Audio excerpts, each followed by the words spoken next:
So I wanted to just run through this segment through the week of the best jobs in college football, which I think has to have some parameters, right? The first of which is, can you win a national championship?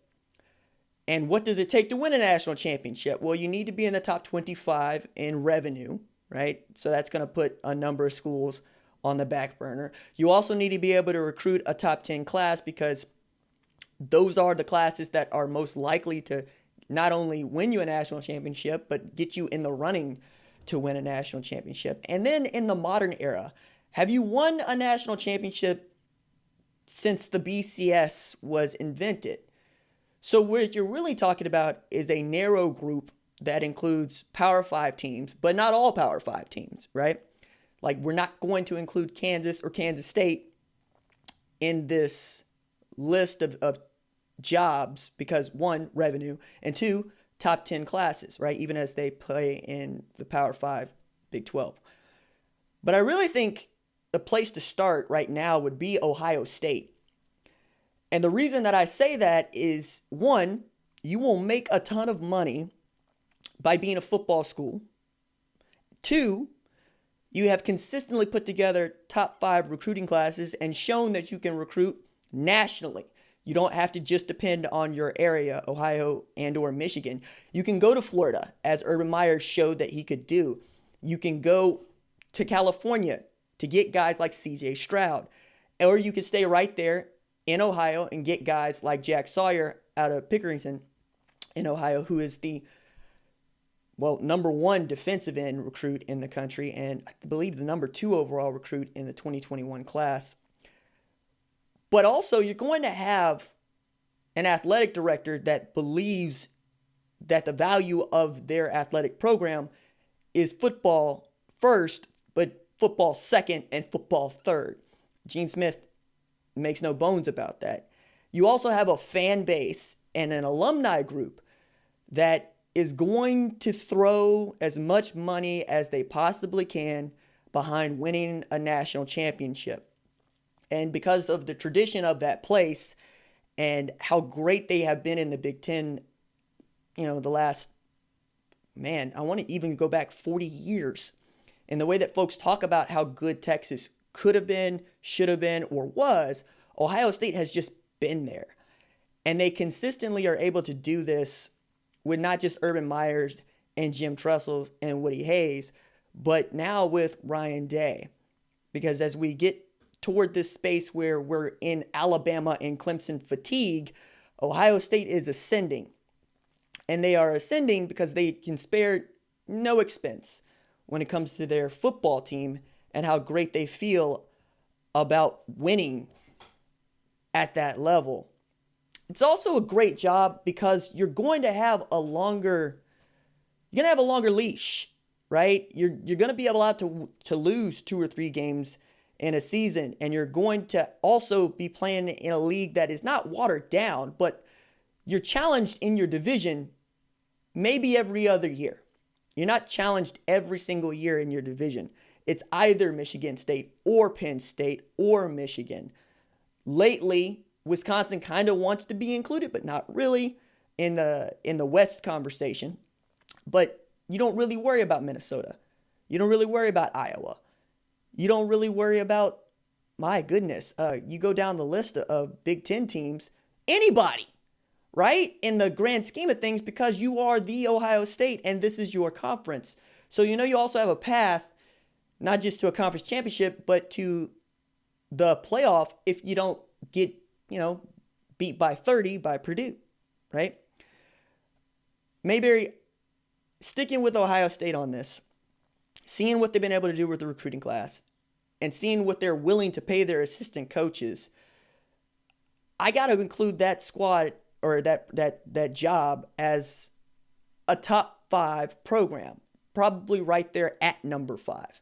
Well, so funny, right? Because we'll work through them the rest of the week, and that's kind of where I wanted to go with it. But Alabama, Florida State, Texas, as much as people hate to hear that, and then you got to go. You got to go with Oklahoma, but that's because of what it's been over the last 20 years, right?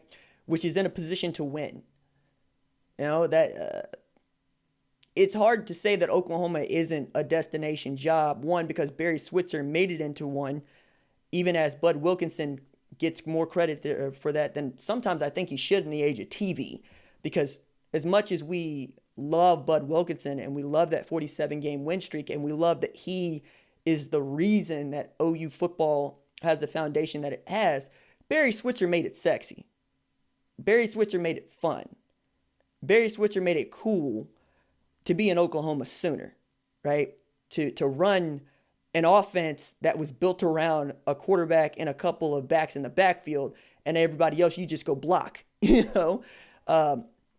He made that place suave, and he continues to make that place suave. When we look at Lincoln Riley and his way of recruiting, we compare it to Switzer. We don't compare it to Wilkinson. We don't compare it to Bob. We compare it to the King, who is the King for a reason. It's also a place that you would think competes with Nebraska in as far as this is a football state and this is the only pro team in the state, even as we have the Thunder. And the reason I'm not including Nebraska in that is because they haven't really consistently shown that they could put together top 10 recruiting classes.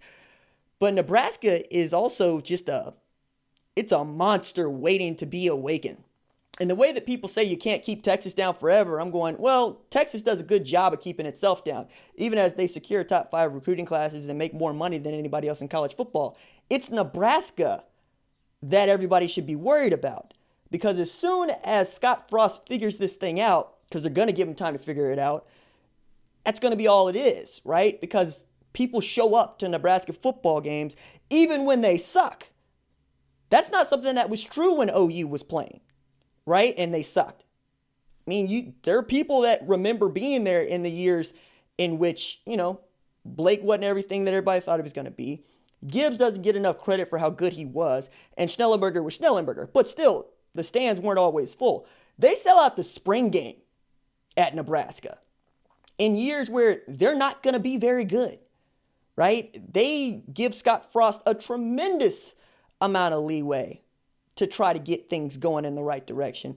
I think they also were not smart to get up off of Bo Pelini when they did, because the man was he had him going in the direction of playing for championships. And then Mike Riley shows you what's really bad about Nebraska.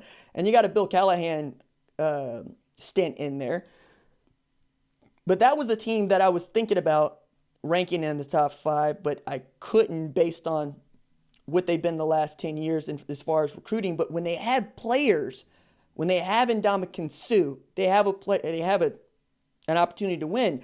When they have Tommy Frazier, when they have Eric Crouch, they're a horrible team to play. You don't want any part of Nebraska when they have players.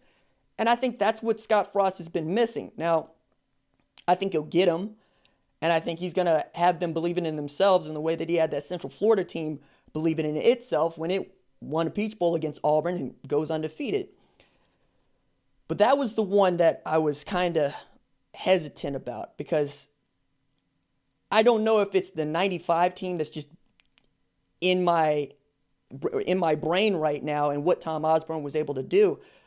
But we talk about Miami. It's not a top 5 job. Just Jimmy Johnson made them really good.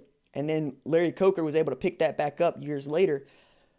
But it's a difficult place to recruit if you cannot secure South Florida.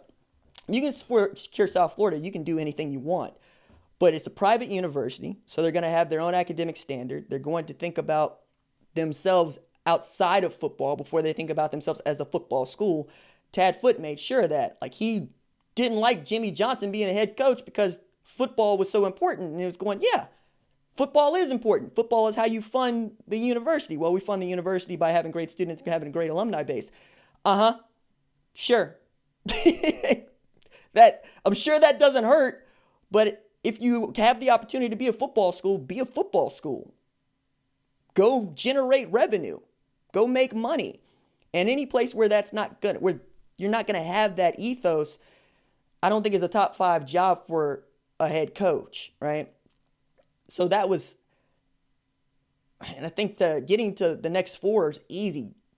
Trying to figure out who could be in was hard, right? Because like I said, I spent way too much time thinking Nebraska and even USC to a degree because of what USC is, like Nebraska, able to be when they have good coaching and have good players, which is damn near unstoppable. But it's a private school, and they're not always going to be able to secure the top 10 classes that they should. Clay Helton's doom will be that he can't recruit USC into a top 5 recruiting class, that he let Bryce Young slip through his fingers, even as he was able to retain, in a roundabout way, Brew McCoy and Chris Steele, who were both 5-star players in the 2019 class. You got to have everybody there, man. And if you can't do it consistently, I can't put that place on the list where you can consistently have top 10 recruiting classes.